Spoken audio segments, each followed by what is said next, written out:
Hello, everyone. I'm Renee Bassett, Chief Editor of Automation.com, the publications arm of ISA, the International Society of Automation. Today, our Automation Insights series of interviews has me talking with Mark Menger of F5 about building IT platforms for AI and connected vehicle telemetry. As I'm sure you've heard, data centers are being built at a furious pace. In the US alone, around 2,800 new data centers are planned this year alone. Much of that new and expanded capacity is being built to support artificial intelligence, the Industrial Internet of Things, or IoT, and telemetry applications for connected vehicles within smart manufacturing facilities. That's why I'm talking today with Mark to get some insights on designing secure edge and cloud computing platforms, and specifically how connected vehicle fleets and AI applications can be supported. Welcome, Mark. I'm so glad to have you with me today. Thank you. Nice to be here. Before you start telling our industrial automation audience what they need to know about their IT infrastructure expansion, why don't you tell them a little bit about yourself and Well, I'm a solution architect with F5, working in technology alliances, and my work has focused mostly on modern application architectures, AI infrastructure, and security. For your audience, I would describe F5 as a company that helps engineers and operators make the systems that carry critical digital traffic more available, more secure, and more resilient.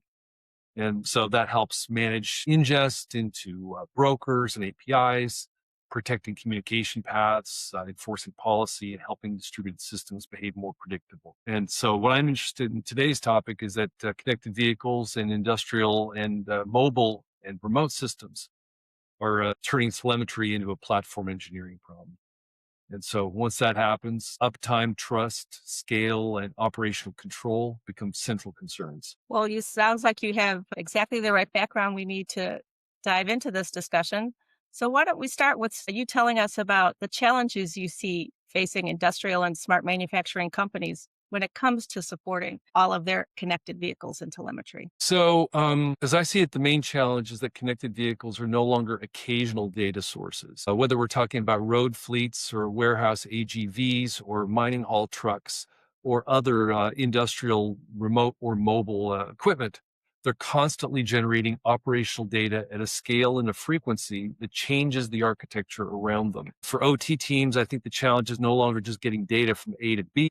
It's about delivering and building a telemetry platform that can reliably ingest data at scale, secure it, and make it usable for both immediate operational decisions, but also longer term analytics. So what we've seen is that once organizations start doing that seriously, then the scope rapidly expands. What I mean is like, the first forays into being very successful, and they're like, I want more. Well, so then you have to start moving about thinking, not just thinking about devices and firmware, but you have to think about secure ingress. You have to think about message brokers and storage tiers, edge processing, object stores, APIs, and ultimately AI pipelines. And so at that point, and unfortunately, very often what this ends up being is after the fact, is that organizations realize that they don't have a telemetry project. What they have is a platform engineering job. I can see how that would be true. Is there a way to define what would be the key engineering goals that OT engineers need to pay attention to when building those platforms? Yeah, I think, and honestly, I don't think that this will be too much of a surprise for your audience, but here's what I would characterize them as. I'd put it into four buckets: reliability, security, scalability, and observability. So reliability comes first because if the data path is unstable, everything above it becomes questionable. Without that dependable telemetry ingestion, there's no consistent operational value.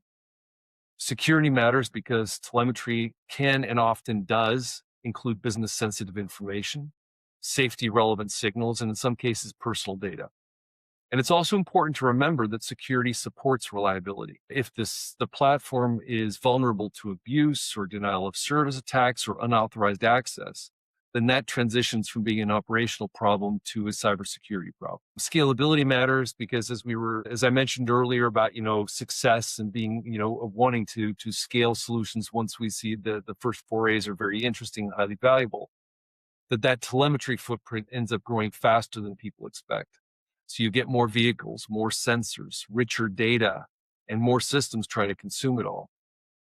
And then finally, the fourth bucket, the observability bucket, because you can't run that telemetry platform well if you don't have a view onto latency, onto loss, onto increasing backlog growth in terms of the message backlog, route health, and anomalous behavior across the system overall. So, yeah, so those are the four: Mhm. reliability, security, scalability, and observability. Can you extend from there and walk us through what might be a typical telemetry flow? Is there a basic or typical architecture for these kinds of applications? Yeah, I think there is. Obviously, there's variations depending upon use case, but I think a common pattern starts with the vehicle or the mobile or remote asset, right? That device sends telemetry, often using a lightweight protocol like MQTT, and that gets sent through a mutually authenticated connection to a broker tier. Now, before the broker, what you typically want is a resilient access layer that can handle the traffic distribution, certificate handling as part of that mutual authenticated connection, rate control, protocol aware inspection, all without forcing that burden onto the broker itself. Allow the broker to focus on what a broker is supposed to do. And so that's where one of the places that an application delivery and security platform can add value. So then from there, the data usually splits into a couple of different paths. Some is processed quickly for immediate operational use, and then some is normalized and sent into longer term storage, often object storage, for historical analysis or model training or other optimization workflows. And once AI becomes part of the architecture, we'll talk about this maybe more later as well. You also have these downstream consumers that are querying and retrieving that stored data. And at that point, the storage and API layers are no longer just passive repositories, not just places I dump data, but they become active parts of the delivery, security, and policy design, right? So the design of the overall solution, not just simply moving data, but considering that entire landscape all the way through to data use. And that's a place where that application delivery and security platform also can add some more value.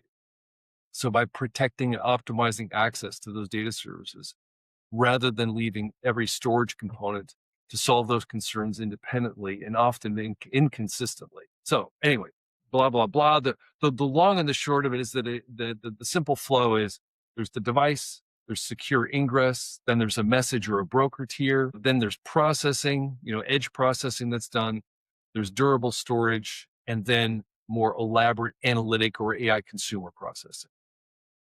Well, I'm sure there are specific challenges at every level of that architecture, but are there any places where failure points or particular challenges that people should be particularly aware of as they're building their systems? Yeah, sure. So they show up at predictable places at boundaries. More often than not, these are boundary conditions between components in the overall flow. So we'll see one at like ingress concentration points where a broker, a gateway, or the traffic distribution layer can become a bottleneck, or a single point of operational stress. And then another is trust boundaries. This is definitely one of those boundary conditions where identities and certificates and access policies are not handled consistently across edge or on premises or the cloud. And that creates points of failure. It also creates increased points of operational cost. A third one I think, is the storage path where ingestion may succeed, but downstream processing or storage can't keep up. And then this creates, again, the fourth bucket was observability. If you don't have good observability, then this can quietly create an increasing backlog of unprocessed telemetry data. And then that will incur delays, which then will translate into loss of usefulness of the overall system. And then finally, I think really important is change management.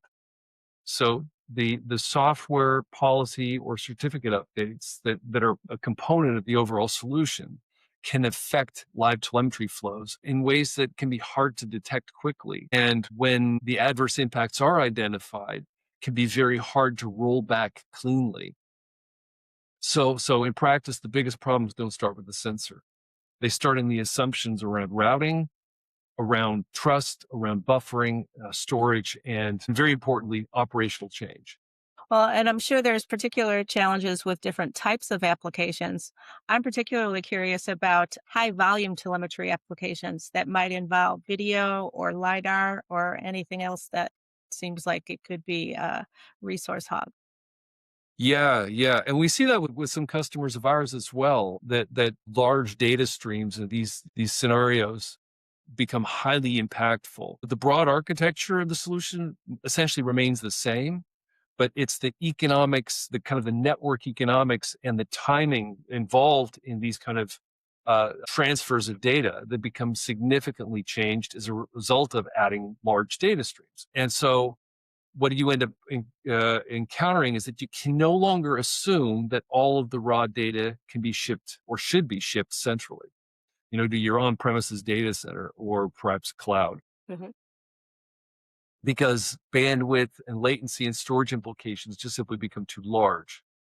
And so then you have to address that by some form of compression or reduction or filtering, selective forwarding. And that then obviously has to happen closer to the edge. The exact approach depends on the use case. Some scenarios are very tolerant of compression and reduction, but others require a high degree of fidelity for perhaps model training reasons or forensic analysis reasons or safety analysis. Safety analysis, I would imagine, would be very important in this regard to maintain fidelity to the source data.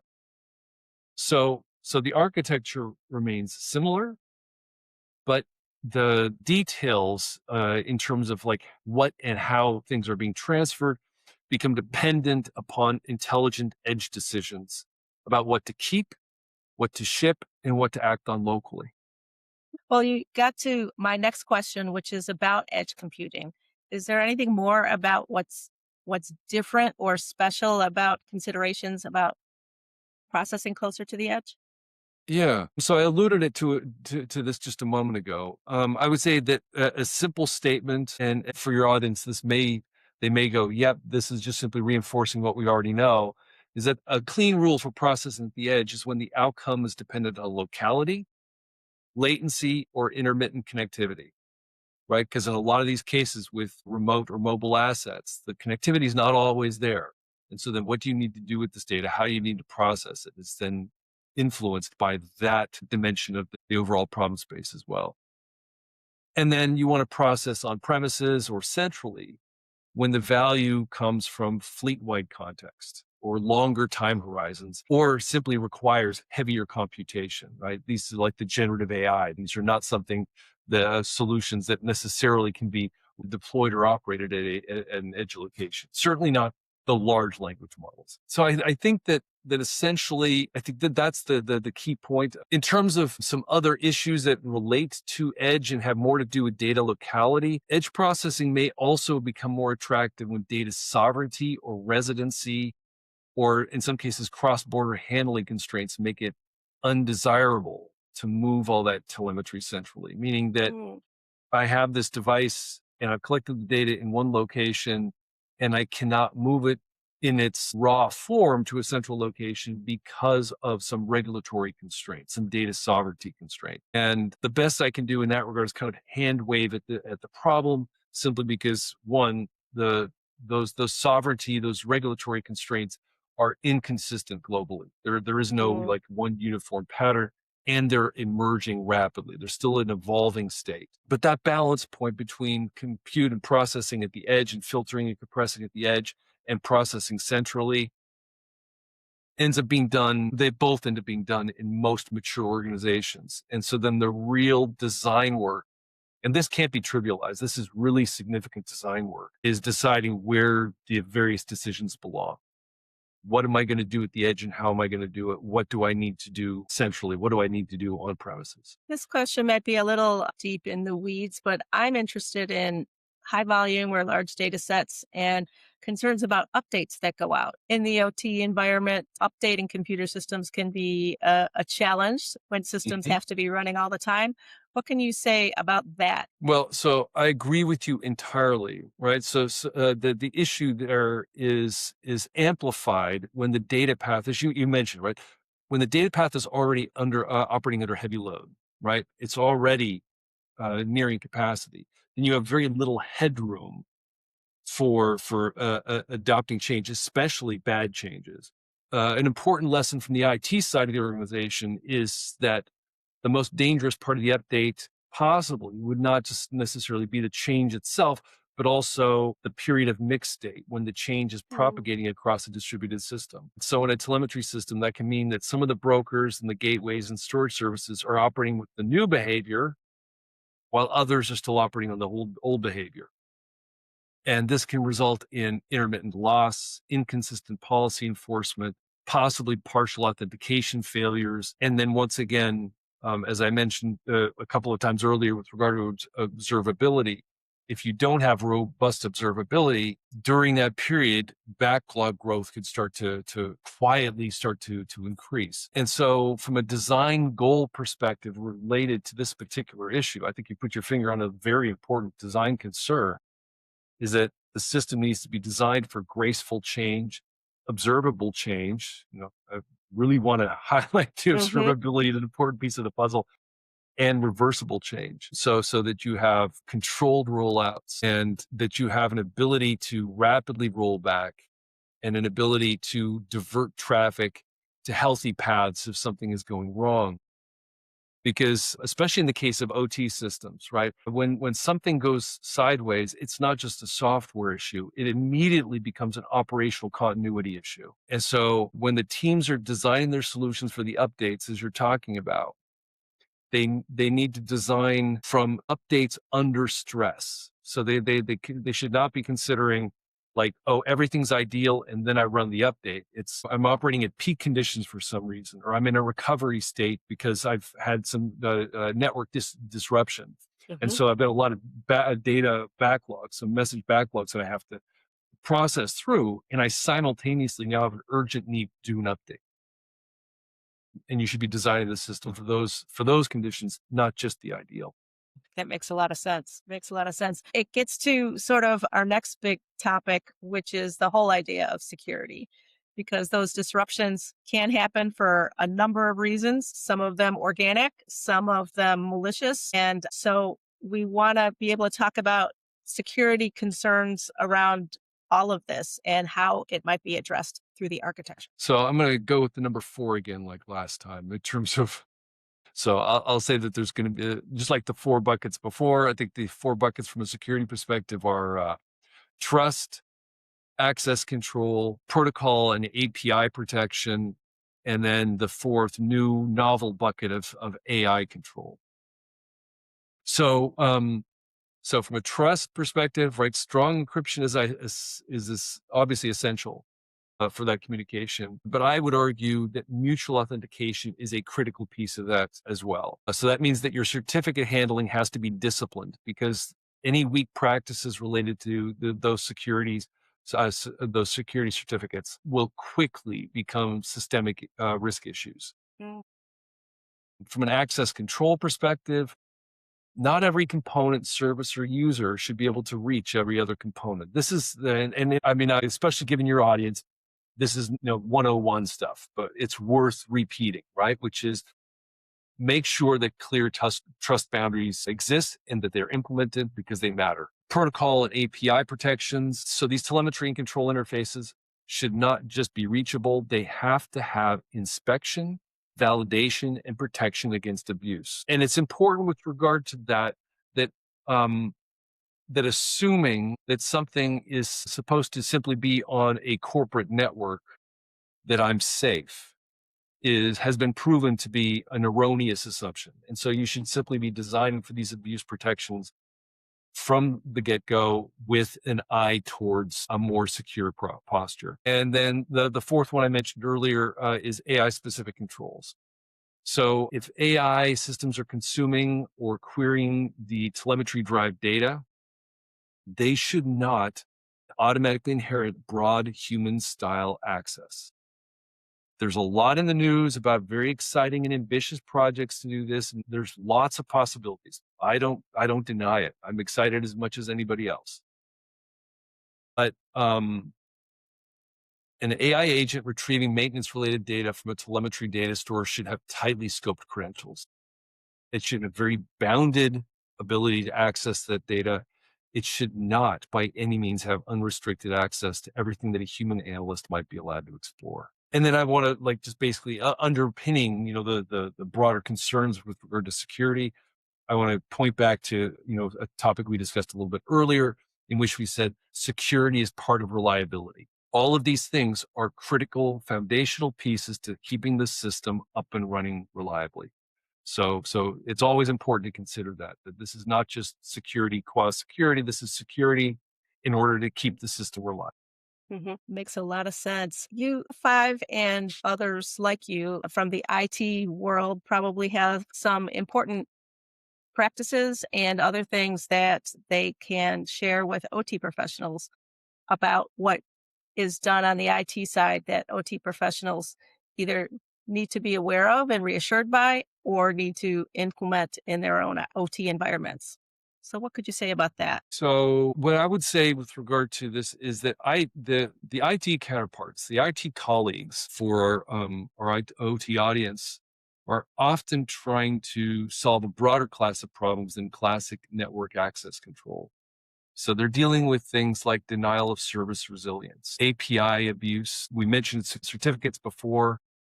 Scaling security handling processes and practices is a non-trivial bit of work. That's part of it. Identity management, and then not surprisingly, anomaly detection and anomaly correlation across multiple tiers, and then making sure that policies are consistent across multiple environments.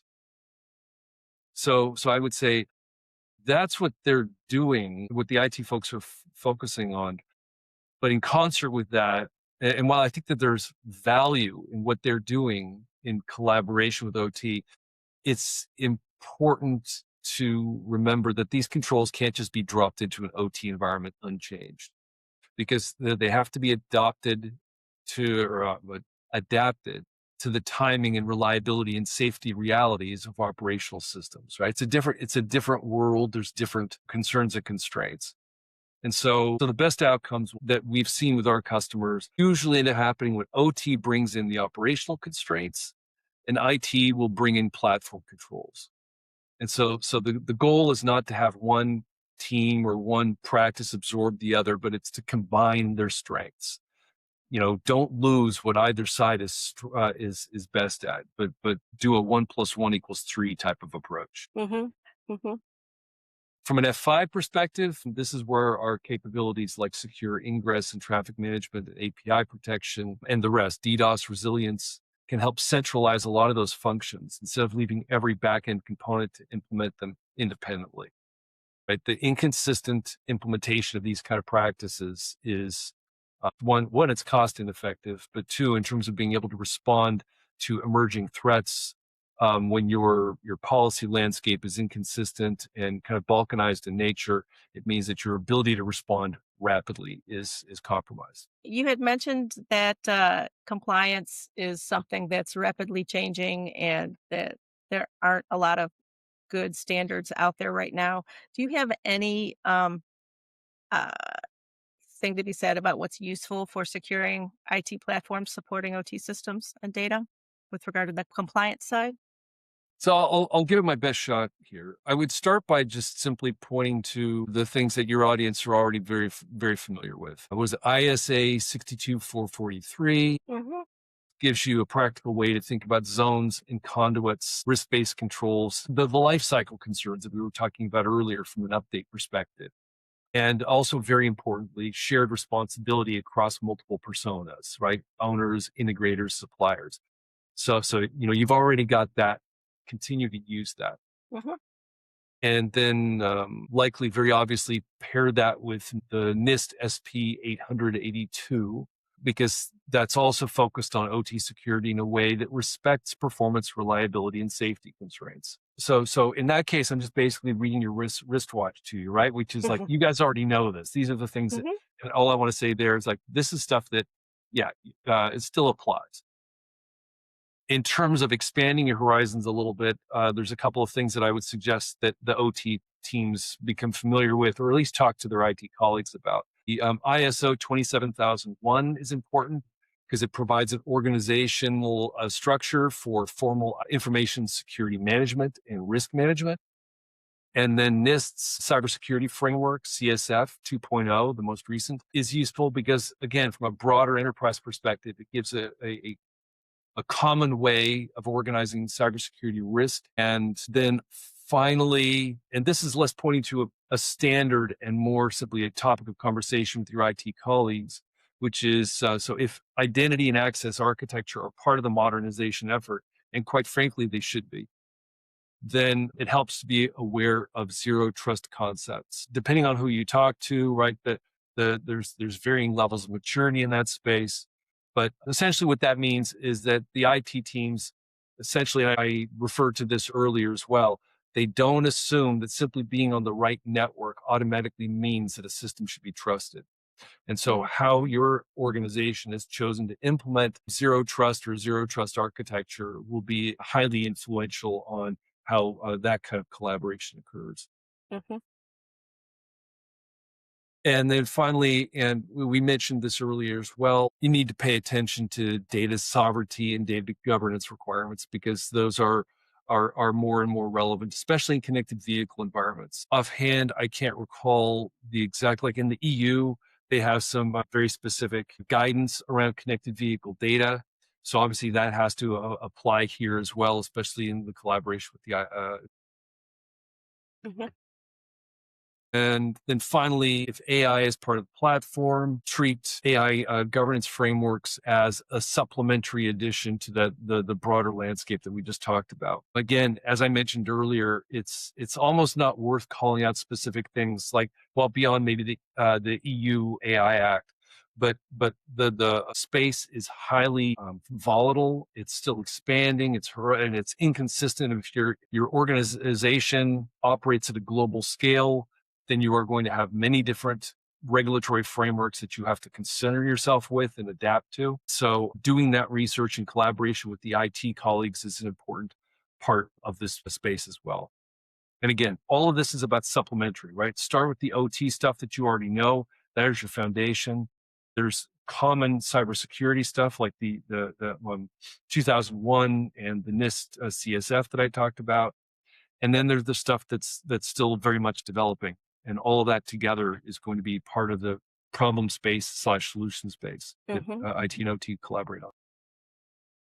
Well, you've done an excellent job of giving people good things to pay attention to, good questions to ask, and things to have their ears perk up around to ask questions of their IT colleagues. I'm wondering if you have a specific use case, if we can ground it in some industrial specifics, because we have been talking it a little bit at a higher level.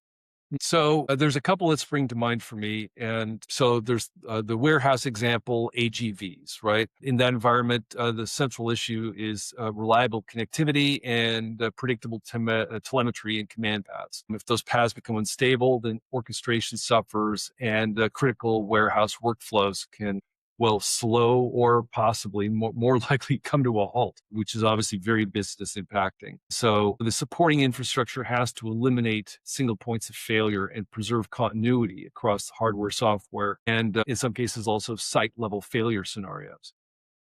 And then another, I think, that looks at it from a slightly different perspective is mining.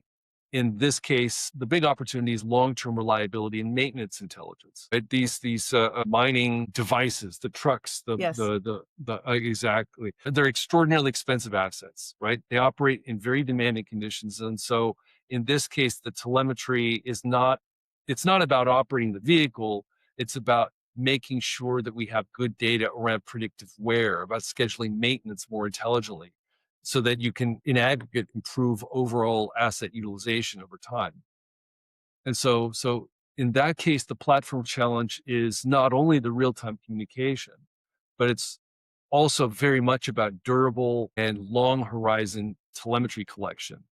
Mm. So that includes storage and data structures that remain usable and consistent over years rather than days or weeks. Two different things. And so what I would summarize in terms of like looking at those two is saying telemetry is not just one thing. The solution to when you're solving a telemetry problem, it's not just like one type of problem that you're trying to solve. Different use cases put different kinds of pressure on different parts of that telemetry platform that we've been talking. Well, that leads into a good question that I have about why OT engineers specifically should engage with IT partners like yourselves. What do you bring to the table for these specific use cases in order to enhance the way they build these architectures? So I would say that telemetry modernization, which is what really brings these teams together, it's not just an OT network change. It's a cross-domain system. It's spanning edge devices, communication platforms, APIs, storage, analytics, AI, identity, cloud services, on-premises services. It's highly heterogeneous in nature. Um, and so then essentially coming back to my answer a little bit ago about, like, 1 + 1 = 3, let's respect everybody's expertise, right? The OT engineers, they understand the physical process. They understand the operational envelope, the real world consequences of failure. More often than not, the IT engineers will own the cloud platforms, the identity platforms. They'll own API protection, enterprise networking, and data services. And so if you don't engage early in this process, in terms of collaboration and planful design, then you can end up with one of two bad outcomes. And this is basically kind of going back to what we were saying a little bit ago, which is either you could end up with an IT-led design that doesn't respect operational reality, or an IoT preserving design that doesn't scale or integrate well for modern analytics or AI. So I actually happened to see this earlier in my career, this kind of the effort that was involved in creating these partnerships when I worked at an electric utility. The divide between IT and OT was very noticeable. And this was a while ago. And even then, conversations with about convergence had already started. Nothing actually tangible manifested itself, which reinforces exactly the nature of the struggle it was. But what stood out for me was that the challenge was never purely technical, right? IT and OT were optimizing for different things. And so what this means is that bridging the gap actually was going to take really hard work. In my current role, I mentioned earlier that I work in technology alliances. I see that same kind of pattern, but just from a different angle. Security, networking, data, and platform teams all have to come together to make these systems work in practice. And so so in the case of the topic that we're talking about today with regard to connected vehicles or industrial Internet of Things use cases, that the architecture of the solutions are going to force more interactions than we've seen in the past. And the bridge that I thought was hard to build in the past is still going to be hard to build, but it's more necessary now than ever. And so these folks need to learn from both sides of the organization. They need to learn to collaborate, and they need to learn to respect each other's strengths so that they create that 1 + 1 = 3 solution. And you mentioned this earlier, but is there anything more to say about how important that bridge might be with AI applications that seem like a whole new frontier of complexity and need for greater knowledge on both sides?